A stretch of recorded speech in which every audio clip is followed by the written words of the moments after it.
Салам достор, кандайсыңар? Мен болсо картошка фрини аябай жакшы көрөм да. Анан бүгүн силерге да ала келейин деп чечтим.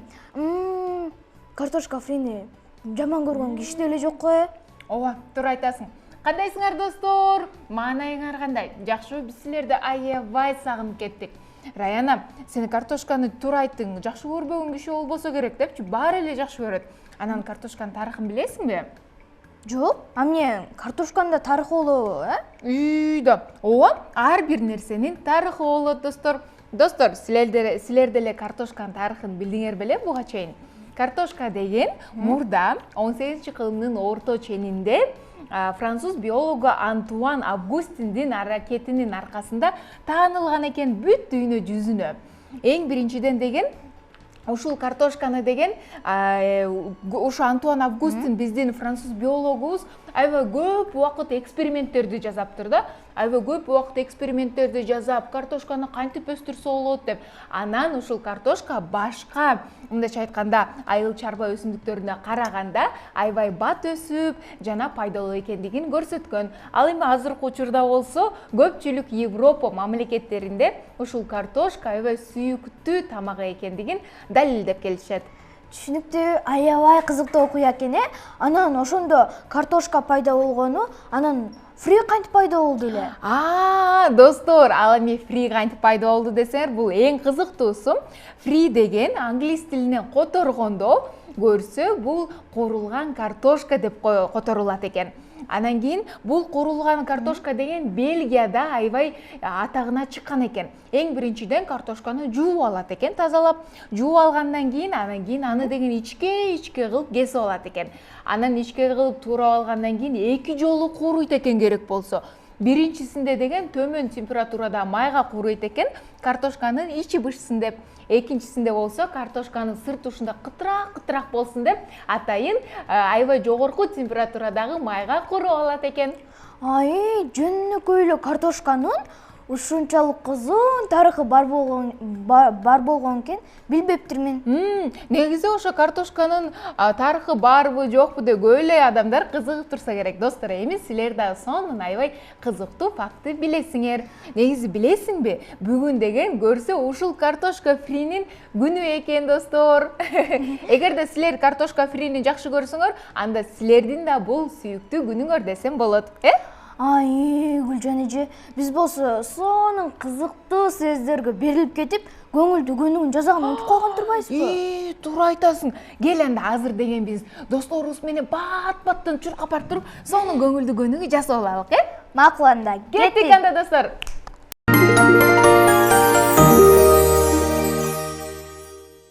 Салам достор, кайрадан биз Айсберг тобу менен биргебиз. Бүгүн биз Пикачу деген ырга көнүгүп аткарабыз. Ага чейин болсо денелерибизди жибитип алабыз. Кыздар колдорубузду ийинге коебуз дагы. Алдыга 4 жолу, артка 4 жолу. Кеттик. 1, 2, 3, 4, 5, 6, 7, 8.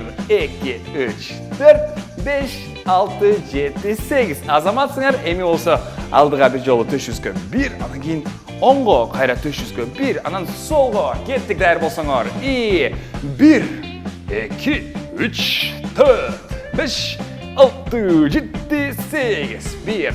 1, 2, 3, 4, 5, 6, 7, 8. Эми достор, буттарыбызга көнүгүү жасайбыз. Оң бутубузду көтөрөбүз. Эми оңго 1, 2, 3, 4, 5, 6, 7, 8. Эми сол бутубузду көтөрөбүз. 1, 2, 3, 4, 5, 6, 7, 8. Азаматсыңар? Я сижу на камушке, ла-ла-ла. Где ж ты, моя ловушка, ла-ла-ла. Тут и там ищу, чтоб не потерять. Ты мой Пикачу, выбирай тебя. Пика-пикачу, чу-чу-чу-чуть. Я с тобой хочу, чу-чу-чу-чуть. Пика-пикачу, чу-чу-чу-чуть. Я с тобой хочу, чу-чуть. Пикачу, я выбираю тебя.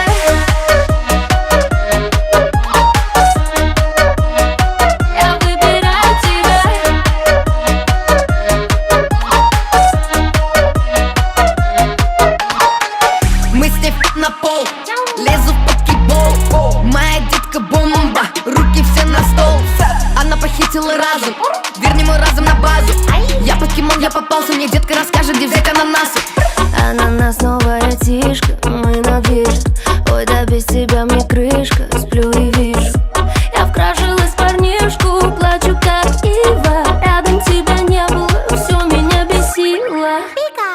Я сижу на камушке, ла-ла-ла. Где ж ты, моя ловушка, ла-ла-ла. Тут и там ищу, чтоб не потерять. Ты мой Пикачу, выбираю тебя. Пика-пикачу, чу-чу-чу-чуть. Я с тобой хочу, чу-чу-чу-чуть. Пика-пикачу, чу-чу-чу-чуть. Я с тобой хочу, чу-чуть. Пикачу, я выбираю тебя.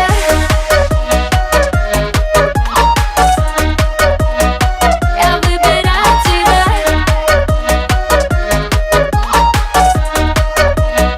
Я выбираю тебя. Бул жүрөкчөлөр достор силерге арналат. Азыр болсо кыздар мындай кылабыз дагы Пикачудай болуп чуркап чыгабыз. Пикачу!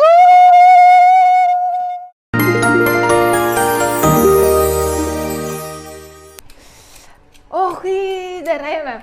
Сонун көңүлдүү көнүгүү жасадык, Ушу маанайым 5ке көтөрүлүп, ырдагым да келип атат, бийлегим да келип атат. Достор, силердин дагы маанайыңар ушундай көтөрүлдүбү? Ооба, биздин досторубуздун да маанайы сонун болуп көтөрүлдү окшойт, Анан Раяна, сен деген ушу бизди деген достор менен көңүлдүү көнүгүү баргыла деп эле ушу фрини батыраак жеп бүтөйүн деп эле кетирип салдың окшойт, Мага бербейин деп достор ушинтип койду окшойт, Жок, Гүлжан эже, аны мен өзүм жогус жеп бүтпөйм го. Анан сиз андан көрө менин бир суроомо жооп бербейсизби? Кайсы суроо экен, аны айтчы. Гүлжан эже, сиз айттыңыз го, ар бир нерсенин жаралуу тарыхы бар деп. Анан мен дагы таттуулар жөнүндө таттуулардын да тарыхы барбы деп сизден сурайын деп аткам да. Мисалы, бул имбирь печеньялары, имбирь пряники. Эмнеге алар имбирь пряники деп аталып калган? Билесиңби? Кана имбирь пряниңди берчи, кана. Достор, карагылачы, ушундай сонун кооз, анан аябай даамдуу да негизичи. Имбирь ушундай печеньялардын так маалыматы жок. Каяктан пайда болгон, эмне болуп пайда болгон депчи. Бирок эксперттер деген ушундай имбирь печеньясы бул Египетте пайда болгон деп айтышат. Эмнеге деп көп кишилер суроо бергенде, Египетте ысык да, билесиңер, анан ошол ысыкта таттуулар, тамак аштар 6 айга чейин кармай тургандай болуп, көп убакытка чейин жете тургандай кылып ушундай имбирь печеньяларды жасап чыккан деген маалыматтар бар. Жана билесиңерби достор, бул имбирь печеньялар деген аябай кызыктуу маалыматы дагы көп кишилер деген жаңы жылда, туулган күндө, көп ушундай сонун майрамдарда белек катары беришет экен. Андан тышкары дагы сен көрдүң белең, кээ мисалы үчүн мультфильмдерде, же болбосо ушундай кинолордо деген ушундай печеньяларды деген атайын ёлканын үстүнө илип коюшат го. Ушундай периштелердин формасында, Аяз атанын формасында, аларды деген ушундай сонун бир гана майрамдарда колдоно турган күн экен. Анан эмнеге булар имбирь печеньялары деп аталып калган? Анткени булар деген жарым жартылай имбирь экен. Ал эми имбирь болсо Европа мамлекеттеринде аябай сыйкурдуу деп айтылат. Анткени алар өз убагында имбирь көп адамды чумадан сактаган, жана негизи ооруп кала турган болсоң имбирь же деп ушинтип айтып кое беришет экен. Эмне үчүн? Раяна, ушу негизи достор, Раянаны эмне үчүн деп эле суроолорду мага бере берет да кечке. Кел андан көрө Раяна, эмне үчүн дебей, досторубуз менен эмне үчүн түрмөгүн көрөлүк. Кеттик анда.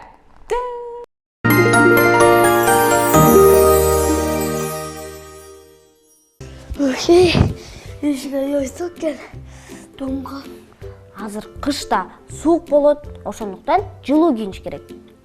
Канча жыл кийсем деле üşүп жатам. Дайыма эле жай боло бербейби? Мезгилдер алмашпай. Чын эле эмне үчүн мезгилдер алмашат болду экен? Кел анда ошо суроого жооп издейбиз. Кеттик. Биз мурунку чыгарылышта айткандай эле, жер планетабыз күндү кыйгачынан айланат. Ошондуктан мезгил алмашат. Биздин планетабыз экиге бөлүнөт. Түндүк жарым шар жана түштүк жарым шар.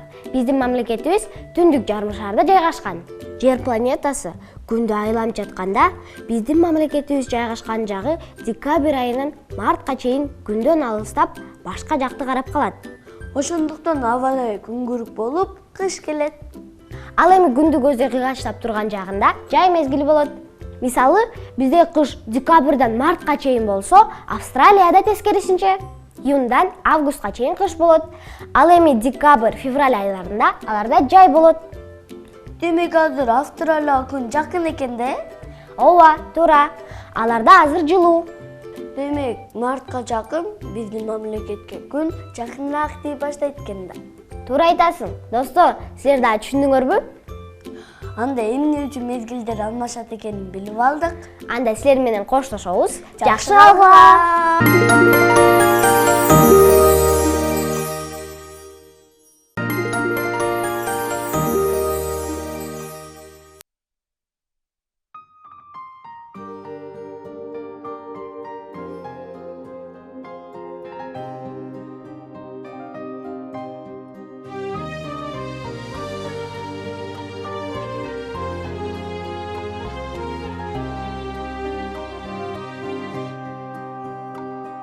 Менин апам жаркыраган ай күндөй жарык, мээрим төгүп сен эргелетсең, манайым гүлдөй ачык. Жалынасың жаңгызым деп асылапа, жаз гүлүндөй сулуу анан асыладам. Қалайсың сен өзүмө бакыт апа, жаш бойдон кала берчи, жылдыздай жана берчи, эрмегиң болсунчу деп бенчилеп сага берди. Жараткан менин апам, жаным апам. Жаш бойдон кала берчи, жылдыздай жана берчи, эрмегиң болсунчу деп бенчилеп сага берди. Жараткан менин апам, жаным апам.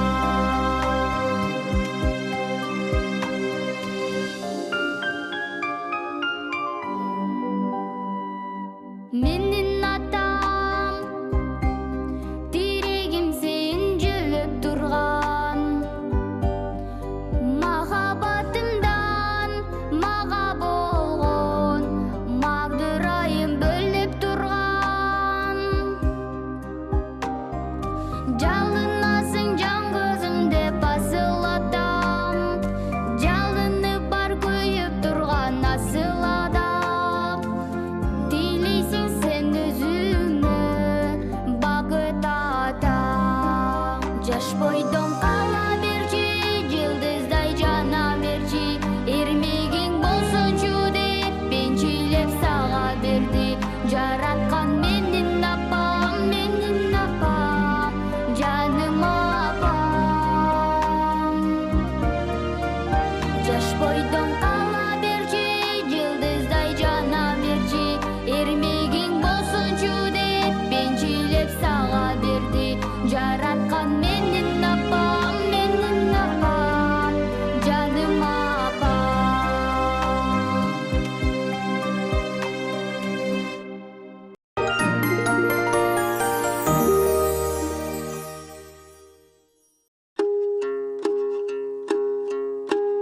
Ay rahmat. Жаба кел балам. Ойланайындар. Ой, жакшы балдар. Ой, алтындарым. Ой, алтындарым. Арбаңыз ата, кош келдиңиз. Кудай жалгасын айланайын. Кана кичинекейиңди. Муйдунан. Аман эсен торголо берсин, чоңое берсин. Ата, алтын балык жөнүндө ырдап бериңизчи. Алтын балыкты ырдап берейин анда. Алтын балык балдарга, алтын балалыкты бер. Бардык элге наристедей, аппак тазалыкты бер. Алтын балык бере көр. Келиңиз. Бар бол айланайын, бар бол. Ой, рахмат.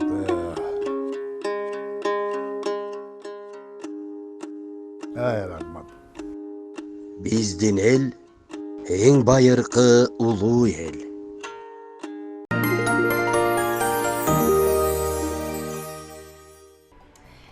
Достор, кандай гана жагымдуу ыр болду. Негизи ата-энебиз бар, апабыз бар, бул деген биздин ырысыбыз бар, достор.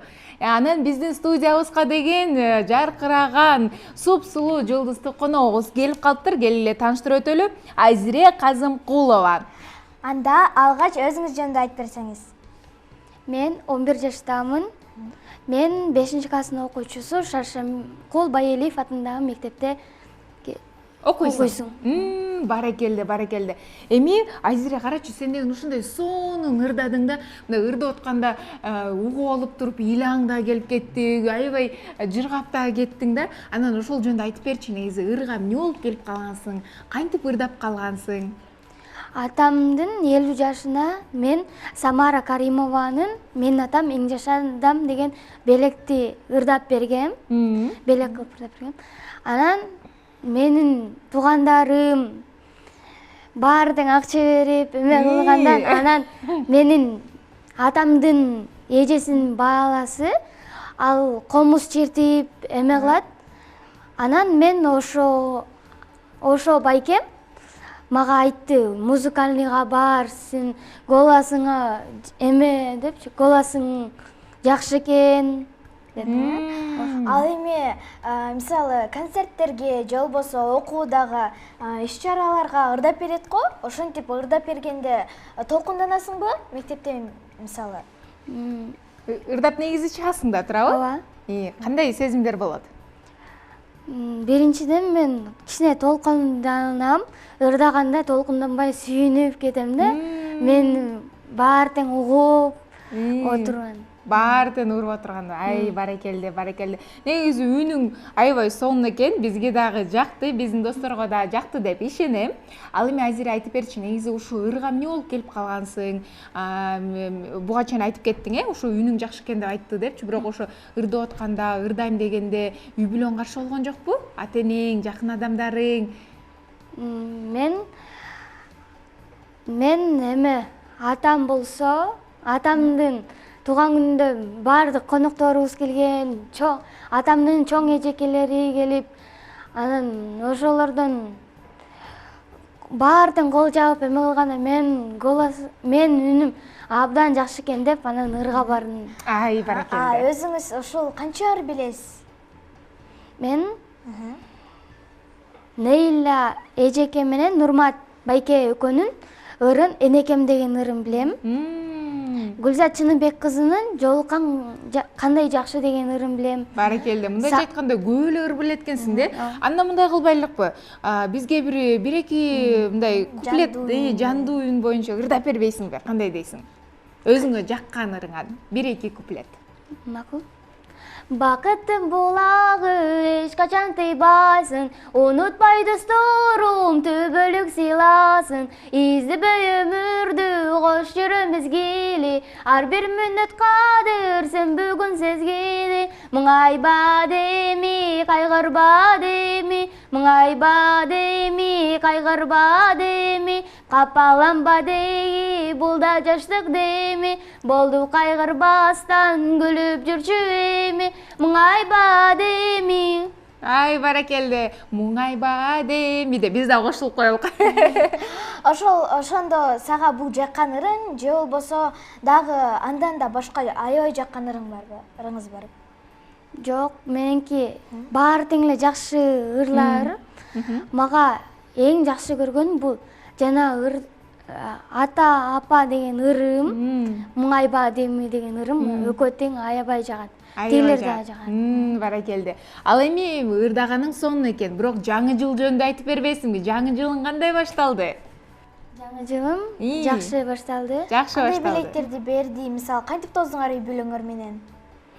Биз үй бүлө менен тоспойбуз. Биз жаңы жылда эшикте жүрүп, достор менен белектерди берип ойноп жүрүбүз. Ойноп жыргап жүргөн турбайсыңарбы? Ай, сонун болуп тур. Негизи ооба, балким аябай көп чарчаганды 31 мындайча айтканда декабрдагы, 1 январдагы иштеген адамдар бар да. Балким чарчап калып да, тозбогондор бар, тозгондор да бар. Бирок сонун экен. Анан жаңы жылда маанай сонун болду? Ооба. 5 болдубу? 5 болду.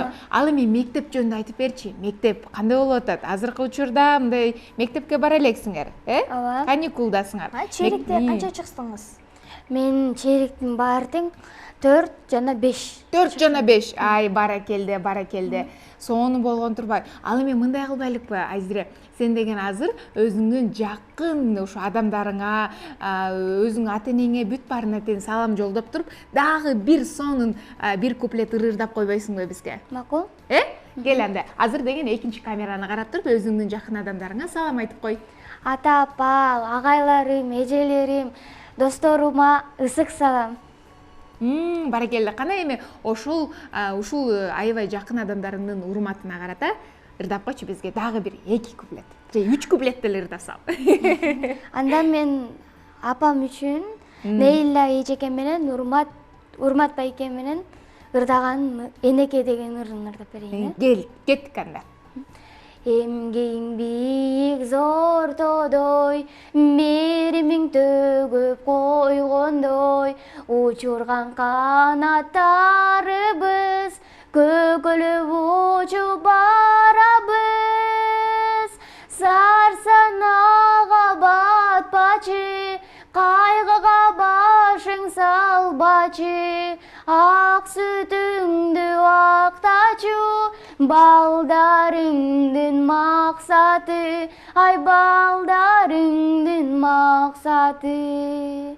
Бой жетип биз да чоңойдук, балача көттүк ойгондук, ыраазыбыз сага энекем, төгөсүн дайым берекем.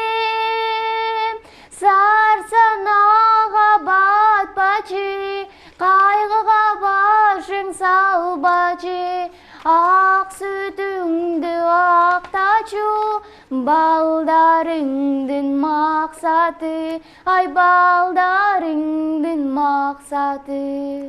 Ай, баракелде, сонун ырдайт экенсиң. Ал эми ушу негизи ырдан тышкары дагы кандай нерселерге кызыгасың, кандай кызыктарың бар, эмне менен алектенесиң дагы?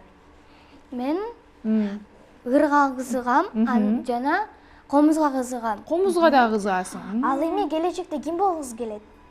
Мен ырчы болгум келет.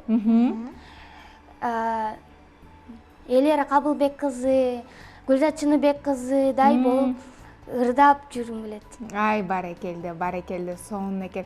Негизи ушул ырдаган бул мындайча айтканда ар бир адамдын ушу ичинде болгон нерсенин баардын чыгат дейт. Ошол чынбы, Ооба. Ичинде аябай маанайың жок болсо, же кубанып турсаң, жиниң келип турса, ырдасаң, мындай ошол сезимдин баардын учуп кетет деген ошол чынбы? Чын.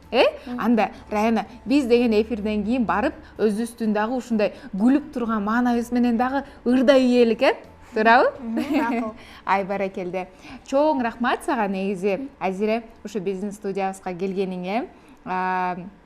Биздин студиябызга келгениңе, өзүңдүн убактыңды бөлгөнүңө сага ийгилик каалайбыз. Биздин ушу кыргыз элибиздин сыймыктанган, ушундай жаркыраган, супсулуу кыздарынан болуп, өзүбүздүн кыргыз элибизди, кыргыз жерибизди бүткүл дүйнө жүзүнө таанытып жүр. Макулбу?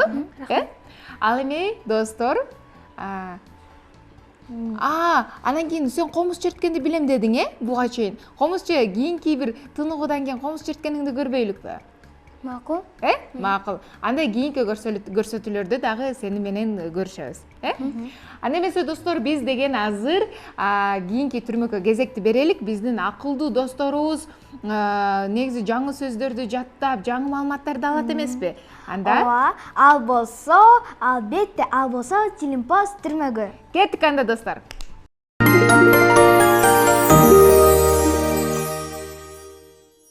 Буга бер, буга. Бер. Теп. Гол! Утту! Ура! Жеңишке жетти! Ура! Биринчи орун алды. Ура! Жетти! Жеңишке жетти! Рома! Карачы, 1-0 менен. 1-0. 3 мүнөт. Бирок негизи 19 мүнөт ойношту. Утту. Мен биринчиден эмне эле уралап жатасың жана эмне болду? Эми деген менин досум көптөн бери Каражаңдык карт чуруп даярданып жатканда, анан кийин ушул күндү көптөн бери күтүп жаткам. Анан жеңишке жетти. Ошол элеби? Ооба, менде эмне болуп кетти деп коем. Анан кийин Каражаның эмне дейсиң? Каражаның карт чуруп дейм. Сен ушул сөздү уккан эмес белем? Жок. Анда сен достордон сурап көр. Мен досума барып келе кайын, Ал биякта эле. Жок, кой тур. Достордон сурай бер. Эмел барсаң бара берчи. Достор, Каражаның карт чуруп деген эмнени түшүндүрөт? Айтып бергилечи. Мен билбейт экенмин. Каражанды карт чуруу. Коркок адам болсо керек. Барынан эле корко берген. Тартиптүү бала деп ойлойм. Досуна жаман аба болуп калса, досуна жардам берип жүргөн адамды. Укпаптырмын андай сөз. Билбейт экенмин. Каражанды карт чуруу баардык күч кубатын, мүмкүнчүлүгүн жумшоо, тынбай аракеттенүү, жаны тынбай тынымсыз иштөө дегенди билдирет. Мисалы, Каражанды карт чурган Жаркынбай тамташтуу, мал жандуу, очор бачарлуу болуп олтурат десек, Жаркынбай тынбай аракеттенип үй жайын түптөп, мал жандуу болуп калганын түшүнсөк болот. Же дагы бир мисал. Азат кичинесинде эле Каражанын карт чуруп жүргөн жигит болчу. Эми минтип бир айылды бага турган жигит болуптур десек, Азаттын аракетчил, иштемчил экендигин биле алабыз. Каражанын карт чуруу деген эмне экен балдар? Айтып көргүлөчү. Аракетчил, иштемчил адам, жанын кыйнай берген адам, жалкоо адам.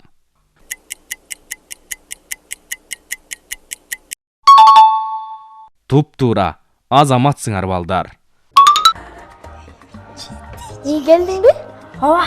Рахмат достор силерге. Бардык күч кубатты жумшоо, тынбай аракеттенүү деген түшүндүрүп турбайбы, Рома, ал досуң канча убакыт даярданды эле? Бери жагы 2 жыл. А болбосо өзү кичи кезинен окуй элек жашынан бери футболго кызыгып барып жүрөт. Эми мен биякта тура албай атам, бара берейинби досума? Токтой тур, биринчи достор менен курсушалы, анан мен да ала кетпейсиңби? Макул.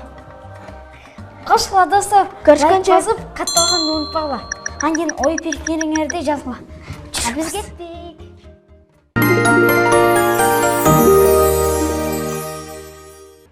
Достор, Зеленпост түрмөгүнөн сонун маалымат алды деген бир аябай ишеним бар. Анан Раяна, мен сага бир сонун сыр айтайынбы? Жашоону дегенчи кантип аябай кызыктуу жана оңой өткөрүш керек экендигин. Мага аябай кызыктуу болуп жатат. Жашоодо бардык нерсени жеңилдетип алса, мисалы, дептериңди ачсаң эле, үйгө келип дептериңди ачсаң, тапшырмаң даяр болуп калса, анан китептеги ырды жаттайын деткөн кечки жаттайбызго, андан көрө бир окуп койсоң эле жаттабасаң кандай сонун, Ай тентек десе, жалкоолугун кара, жыл деген жаңы эле башталса, кайра эле жалкоолугун баштатат. Ай Раяна. Эми Гүлжан эже, бул деген бардык досторубуздун кыялы да, туурабы достор? Мен мынтип айтып жатам да, мисалы, дептериңди ачсаң эле, үйгө келип чарчап атасың, анан болсо дептериңде бүт нерселериң баары жазылып калса, деп аткам да, мисалычы. Ай, ушу эми бүт баары даяр бол эле, мен келип эле салсам деген айткан тургансың да? Ай, түшүнүктүү. Бирок достор, мен дегенчи, бир лайфхак жөнүндө эле айтайын дегем. Апей. Ооба, мындай эле жөн эле лайфхак жөнүндө айтайын дегем. Лайфхакты эле көрүп, жашооңорду мындай жеңилдетип алгыла деген эле маанидечи. Кел андан көрө азыр деген досторубуз менен чогуу көрүп алалы, Кеттик.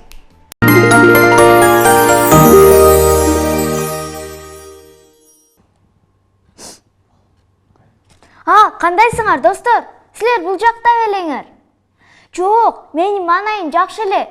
Күнөөнүн баары ушул жакта. Ушул пиязды ачсам эле ыйлагым келет да. Апам дагы ыйлап жатканда мен ишенчү эмесмин. А достор, силер билесиңерби? Пиязды ыйлабай эле арчуунун жолдору бар экенин. Силер билбейсиңерби? Анда келгиле, мен силерге көрсөтүп берейин. Биринчи жолу алдын ала пиязды арчып, муздак сууга же болбосо муздаткычка 20 мүнөткө салып койсоңор болот. Андан кийин болсо арчысаңар ыйлабай каласың. Эми экинчи жолу болсо абдан кызыктуу. Алдын ала кадимкидей эле ачуу сагызды чайнап, туурасаңар көзүңөрдөн жаш чыкпай калат. Эми үчүнчүсү болсо лимонду тактага жана бычакка сүртүп туурасаңар көзүңөр ачышпай калат экен. Эми төртүнчүсү болсо, оозуңарга суу толтуруп турасаңар болот. Көзүңөр ачыш баштаганда сууну алмаштырасыңар. Достор, силер бул ыкмаларды билчү элеңер? Билбесеңер, анда сөзсүз апаңар менен бөлүшкүлө. А мен силер менен коштошом. Жакшы калгыла.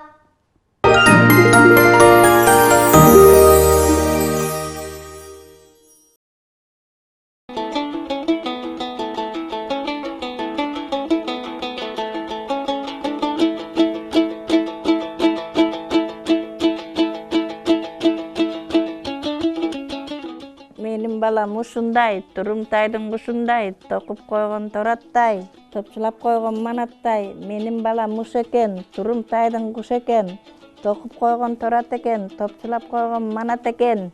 Айланайын балдарым, өмүрлүү, бактылуу болгула, келечегиңер кең. Мындан аркы жолуңар шыдыр болсун, жолдошуңар кыдыр болсун, бак карасын, кыдыр дарысын. Эл керегине жараган эр асаматтан болгула. Апа, бар болуңуз, көп жашаңыз. Айткаңыз келсин. Бата менен эл көгөрөт.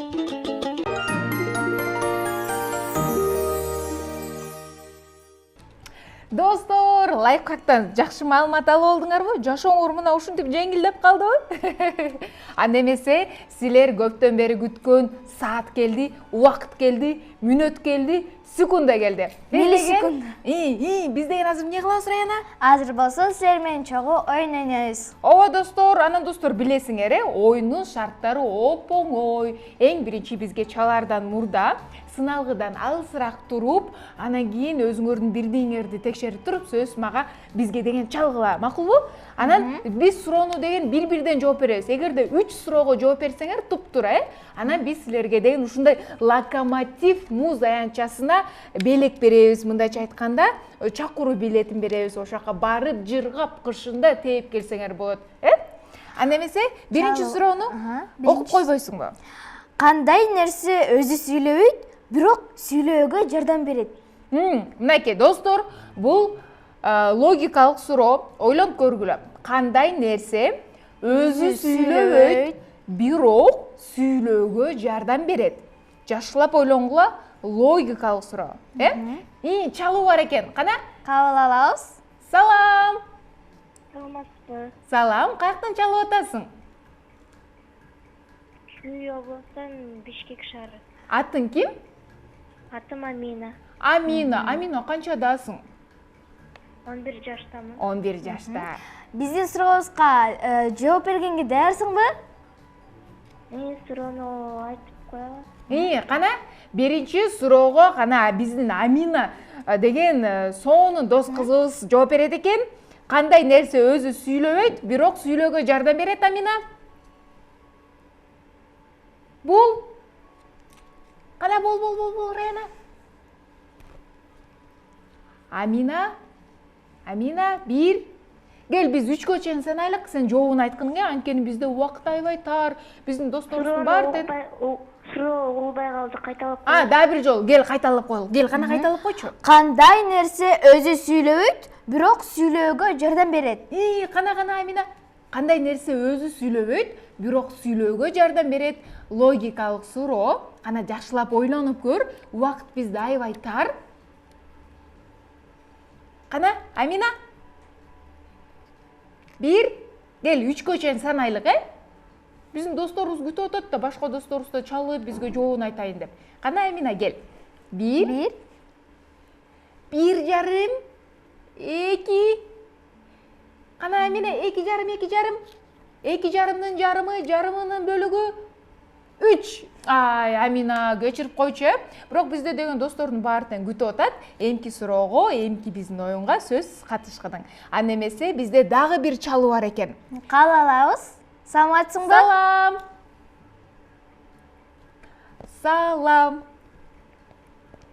Салам биздин алтын дос.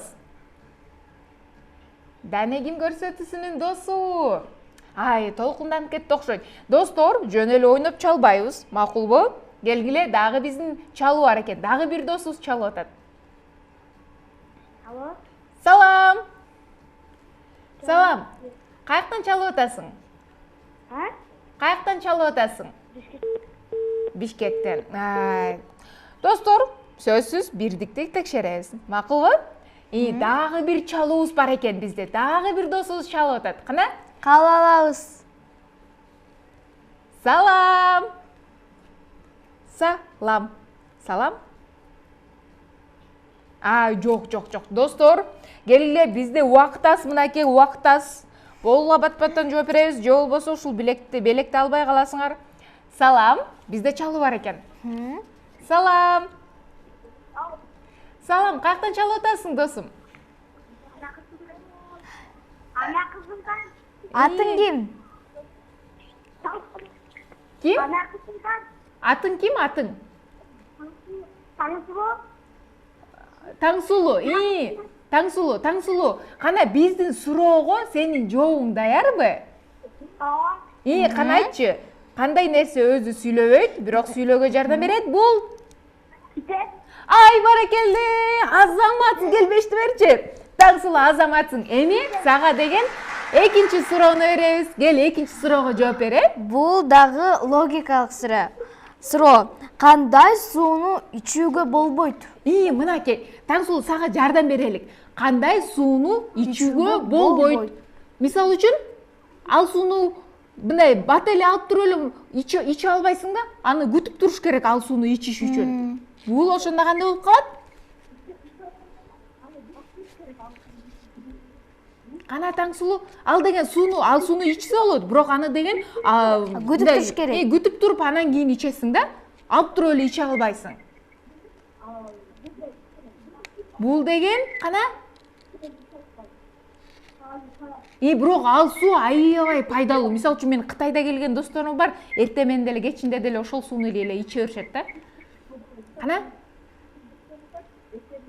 Кана жакшылап ойлонуп көрчү. Бул деген мындай суунун, биз мисалы үчүн суу бар да, эртең менен мындай жылымтык сууга бетибизди жууп, жылымтык суу менен балким ичебиз, бирок ал деле суу. Бирок аны алып эле ичсе болбойт да. Мындай иче албайсың, өзүң иче албайсың да. Бир нерсең күйүп калышы мүмкүн, тилиң күйүп калышы мүмкүн. Бул кандай суу болуп калат? Кайнак суу. Кайнак суу. Азаматсың. Ооба. Ысык суу, туп-туура ысык сууну дароо иче албайсың да. Кайнап аткан суу. Дагы бир суроого жооп берип койгона, дагы бир эле суроо калды. Жеңил эле суроо. Сеники, бирок аны башкалар сенден көп колдонот. Бул эмне? Мисалы үчүн, бул сеники, сага. Сеники, бирок башкалар аябай көп колдонот. Бул эмне? Адамдын нерсе. Азаматсың, Таңсулу, кандай гана акылдуусуң. Баракелде, кандай гана сонун, Таңсулу, сени куттуктайбыз, азаматсың. Баластан телеканалынан ушундай сонун Локомотив муз аянтчасына 2 кишилик чакыруу билетин алдың. Куттуктайбыз. Баластан телеканалына келип, өзүңө ыңгайлуу убакытта эртең мененки саат 9-дан баштап, кечки саат 5-ке чейин, 6-га чейин келип алып кетсең болот. Макулбу? Дагы бир жолу куттуктайбыз, Таңсулу, азаматсың. Мына негизи айтпадым белем. Негизи ушу бизди Данегим көрсөтүүсүн, анан кийин Баластан телеканалынын досторунун баардын акылдуу болушат, туурабы? Туура. Бирок Гүлжан эже, бизде бүт конокторубуздун баарынан 3 суроого тең туура жооп берген коногубуз болгон эмес, чалуу болгон эмес. Ооба, анан кийин биздин негизи туура айтасың, бирок баары бир Баластан телеканалынын баардык досторун баардыгын жакшы көрөбүз. Достор, анан кийин биз деген азыр бир кичинекей тынуудан кийин өзүбүздүн түз эфирибизди улантабыз. Кеттик.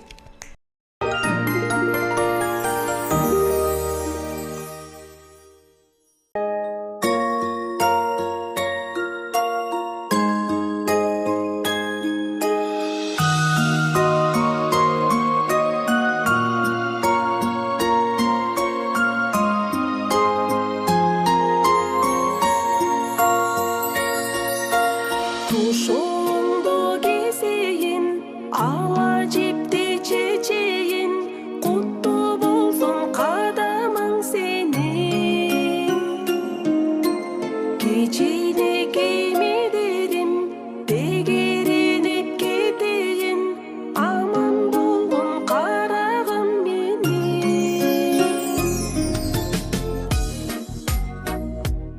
балам бул кыргыз элинин ырым-жырымы, жолу шыдыр, жолдошу кыдыр болсун дейт. Ырым боюнча муну жерге таштап тебелетпей, майлап, жүттөп туруп өрттөп коет баланын жибин. Adamdın mömösü bala.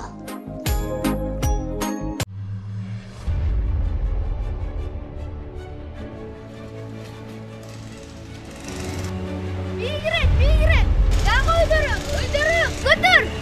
Шаарыбызга заманбап бийик имараттарды кургун келет.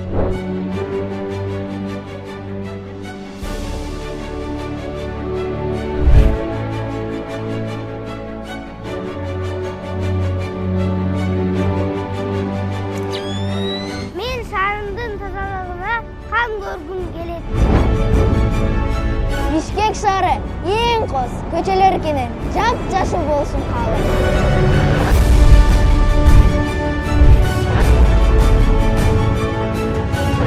Мекенімден барбары, мен сүйікті шаарым Бишкек.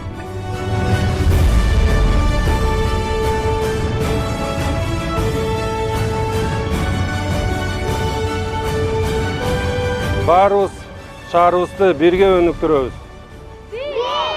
Мекенimди сүйөм.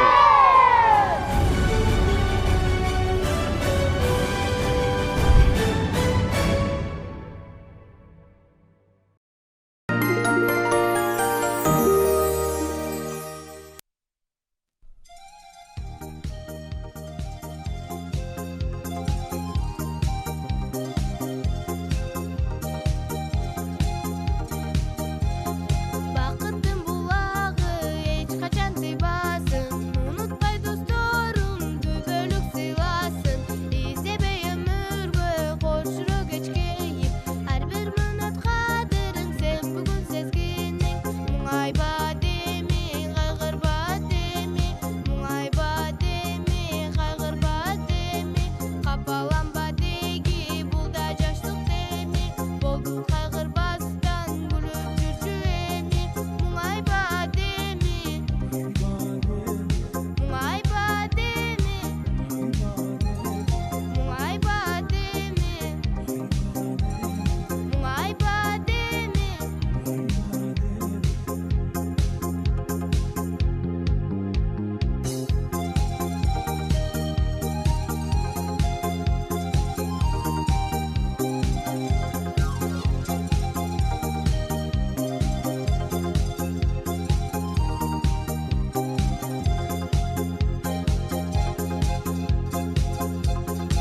Адамдык сапатын арттырып жашагын, төгүлбөй көз жашын, махаббат көп жасын. Болду кайгырбастан күлүп жүрчү эми.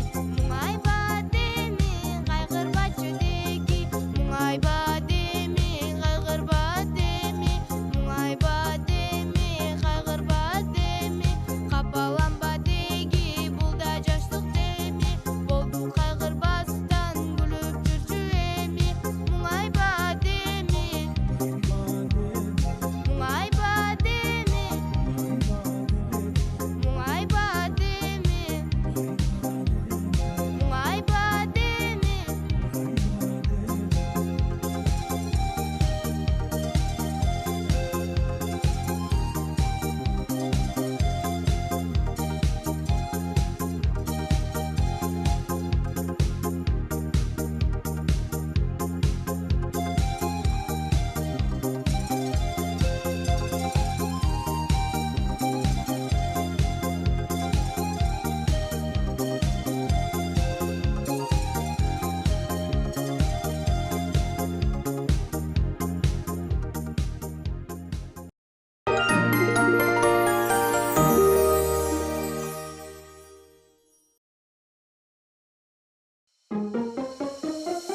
Эй, салам балдар.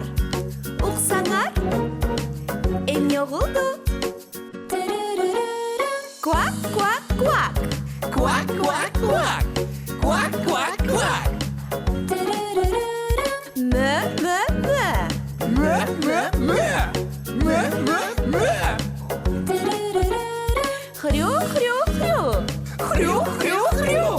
Хрю, хрю, хрю. Жануарлар үнү келгиле табабыз. Үрдөк мынтип ырдайт, куак, куак, куак. Ой, мынтип мөрөйт, мө. Чочко мынтип айтат, хрю, хрю.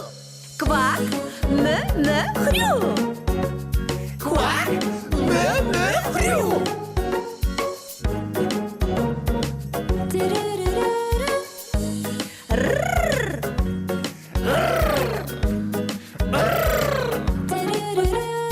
Чырк.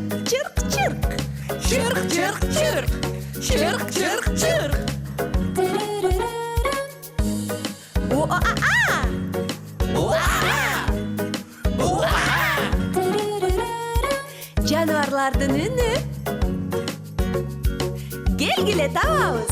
Арстан мынтип ырылдайт, тотугуш мынтип чырылдайт, чырк. Маймыл мынтип ырдайт, чырк.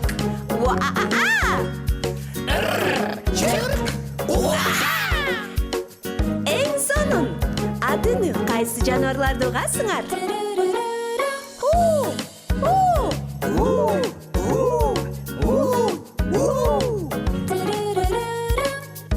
Тыс.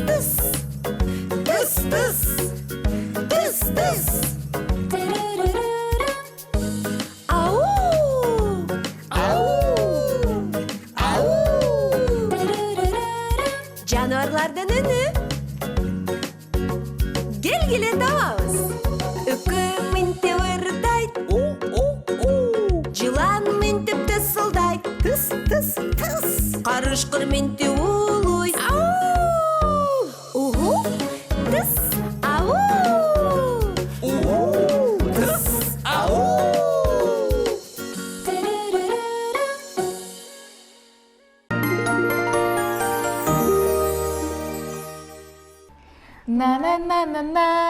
На-на-на-на-най. Негизичи Раяна, ушул ыр деген аябай хит болуп атат да. Анан биздин азыркы коногубуз ушу кавер түрүн ырдады окшойт, Ооба, анан мага дагы Самат байкенин бийлегени аябай жагат. Негизи эми мага деле жагат, бирок биздин коногубузга жагабы, жакпайбы келип сурап көрөлүк анда. Макул, анда аны өзүнөн сурайлы. Коногубуз өзү жөнүндө кененирээк айтып тааныштыра кетсин. Салам. Саламатсызбы? Кандай келип алдың? Мен жакшы келип алдым. Жакшы келип алдыңбы? Жакшы, рахмат. Кел анда. Сен өзүң жөнүндө айтып бербейсиң, биздин досторубузга тааныштыра кетпейсиңби? Канчадасың? Атың ким? Менин атым Турунбекова Айназик, мен 12 жаштамын. Мен 3 бур тууган болом, эң улуусу болом да. Эң улуусу болосуң. Кайсыл мектепте окуйсуң?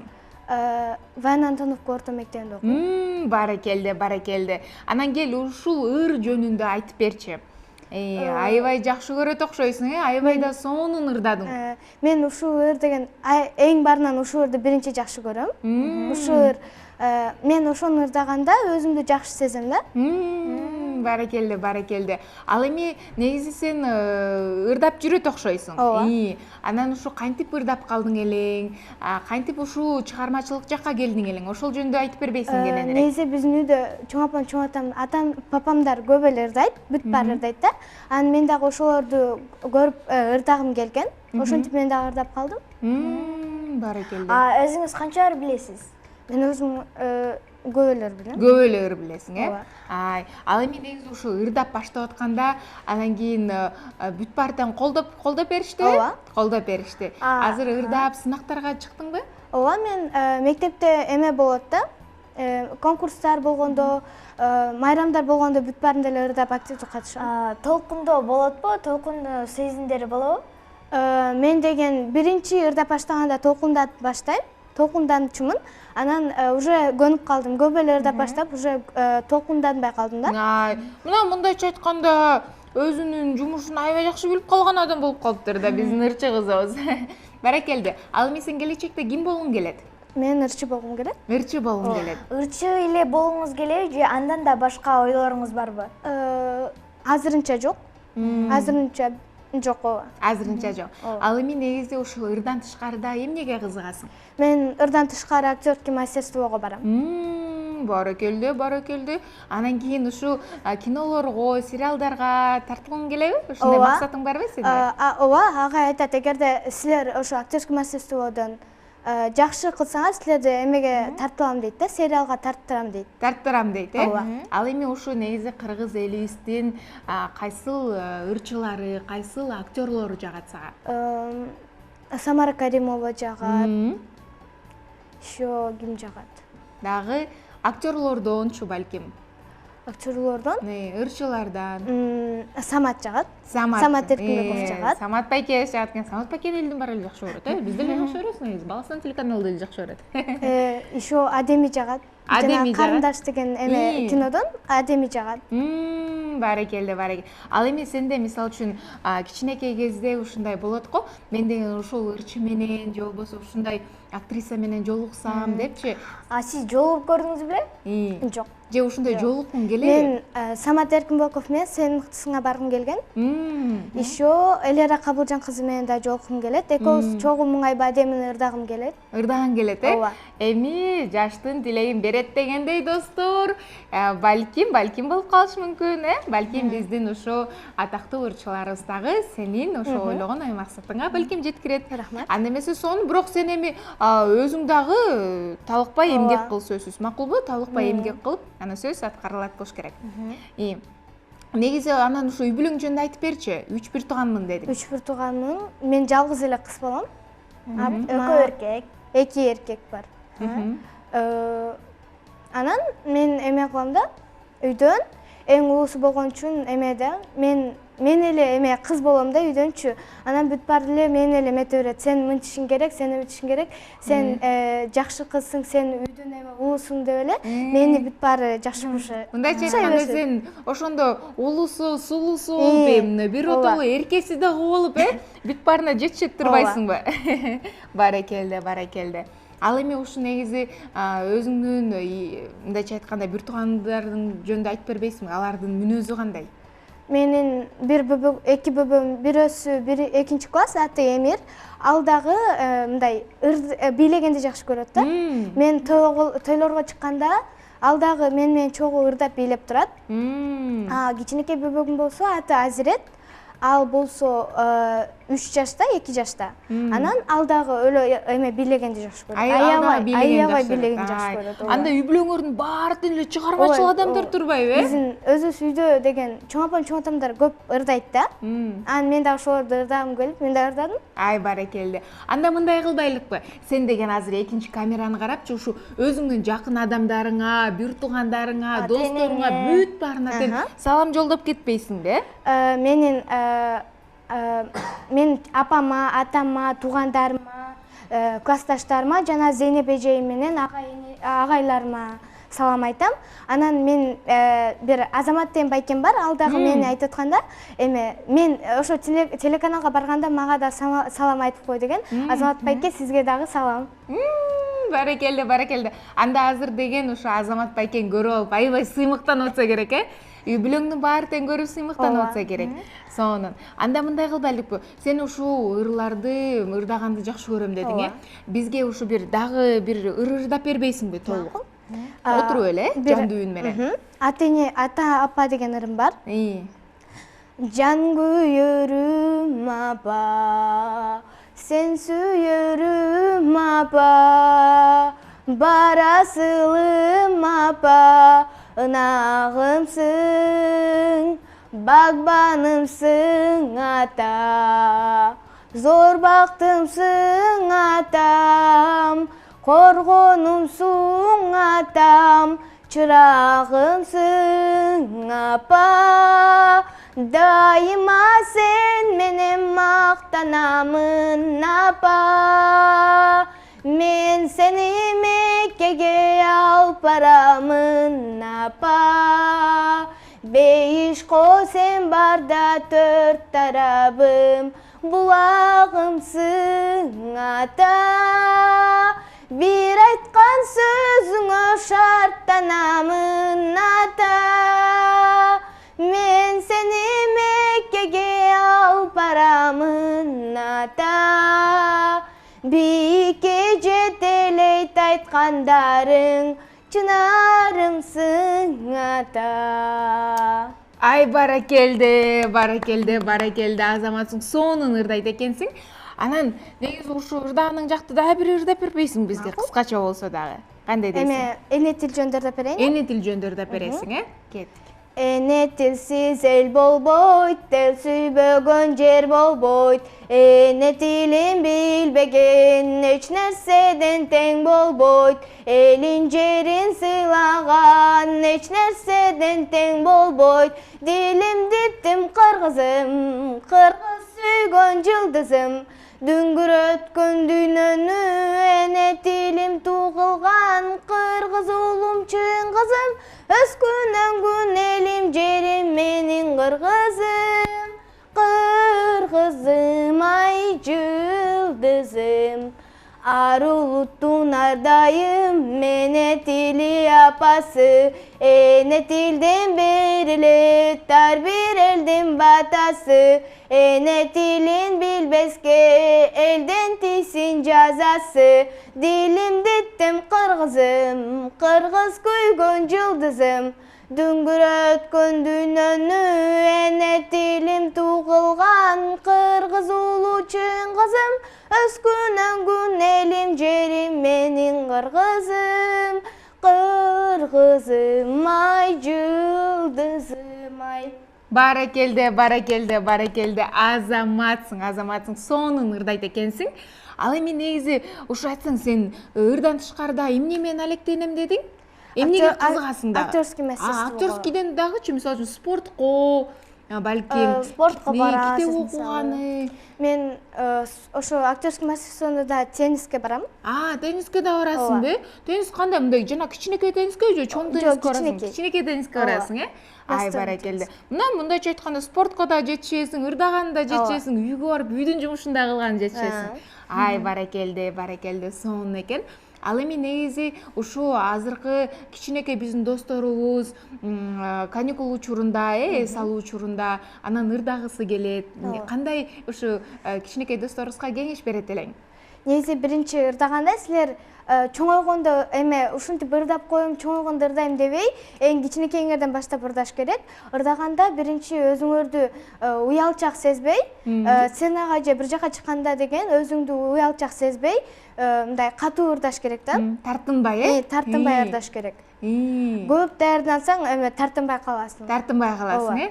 Ай, баракелде. Мынакы көрдүңөрбү, достор? Ошон үчүн тартынбайбыз, күлүп жайнап турабыз, Күлүп жайнап турабыз, анан кийин сөзсүз деген өзүңөрдүн ой максатыңарга жетесиңер деген ишеним бар.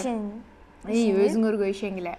Ал эми ушу негизи айта кетсең, мисалы үчүн мектепте азыр деген эми каникул учуру болуп атпайбы, кышкы каникул болуп атат. Анан мектепти бир аз сагынып атасыңбы? Батыраак барсам экен деп. Ал эми мектепте эң жакшы көргөн сабагың кайсыл? Музыка. Музыкабы? Эң жаман көргөн математика. Менде эң жакшы көргөн сабагым бул кайсы болчу айтайынбы? Дене тарбия болчу. Барып эле, дене тарбия деп эле чыркап, ойноп кетип калчук. Достор, ал эми силердин эң жакшы көргөн сабагыңар кайсыл? Биздин баракчабызга жазып койгула, Мектепте кайсыл сабакты жакшы көрөсүңөр деп. Ал эми дагы айта кетсең, негизи ушу айта кетсең, өзүңдүн формаңды, мисалы үчүн башка жерлерге чыкканда атайын даярдап чыгасыңбы? Ооба. Даярдап чыгасың. Кээ бирде мамам тигип берет, кээ бирде сатып алабыз. Баракелде. Ал эми бул этна каскадты ким тигип берди эле же сатып алдыңар? Биз буну сатып алганбыз. Сатып алгансыз, баракелде. Чоң рахмат анда. Ал эми достор, биздин эфирибиз өзүнүн ушу аягына келди. Биз силерди жакшы көрөбүз. Жакшы, эмки эфирден көрүшкөнгө чейин сак саламатта калгыла. Сага дагы ийгилик каалайбыз, биздин кыргыз элибиздин ушу желегин желбиреткен мыкты мен деген супсаган супсуу кыздарына болгуна. Макул. Мейлиңиле достор, биз силерди аябай жакшы көрөбүз. Эмки эфирден көрүшкөнчө сак саламатта туруңуздар. Кийинки эфирге чейин көрүшкөнчө.